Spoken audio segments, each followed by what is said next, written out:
ikolli nirriżenja mill-partit u qed ngħidu dan b'mod uffiċjali għaliex nisma' affarijiet li jasuli min jgħidlek dak qed jilaq tax hemm il-gvern qed jilaq ħajjin. Mhu veru xejn, jiena gvern u l-oppożizzjoni inkellima għax grazzja tagħna la mill-oppożizzjoni, la mill-gvernijiet preċedenti u laqas mill-gvern tal-lum ma ħadx sold jew sold personali jew xi favur personali biex ħadlen il-retirement biex jien naħdem fil-volontarjat kelli nissilet ukoll fil-2007 biex jien waqqaft l-affarijiet li waqqafthom għax ħassejt smajt il-Papa jitkellem u kien dak iż-żmien opportun. Issa kien 2013 li kien hemm gvern ieħor, waqqaftu taħt l-gvern.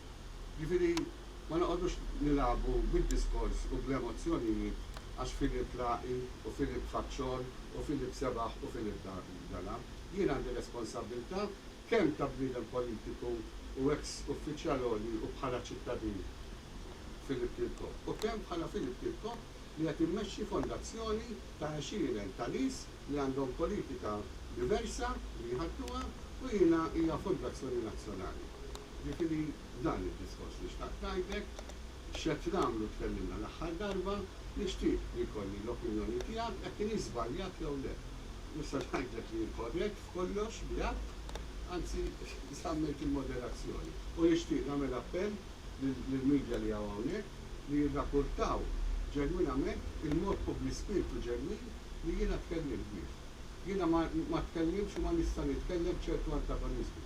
Anzi, meta lilek faħħart għax għadlek tajtna nifs ġdid fil-politika għax qed tagħmel politika differenti minn ta' qablek, ġabu headlines fil-Nazzjon Filip Kirkop ifaħħar il-lejt li waqfu hemm. Ma qalulekx x'għadna u m'għadniex u x'għamilna u x'biex nagħmlu u bħallum jiena ma nixtieqx li tiġi Filip Kirkop jirriżenja l-Partit Nazzjonalista, mhijiex taħseb importanti għall-pajjiż. Dik għad għalija personali importanti u għall-familja tiegħi. Imma u għall-fondazzjoni. Jiena titkellem f'ismi personali u f'isem il-fondazzjoni li għad huwa li aħna nżommu ekwidistanza mill-politika partitjana. U nirrispettaw lilek u l-Prim Ministru, il-Parlament, il-Qrati u l-Presidenza ta' Malta. U hekk għandu jkun. U nieqaf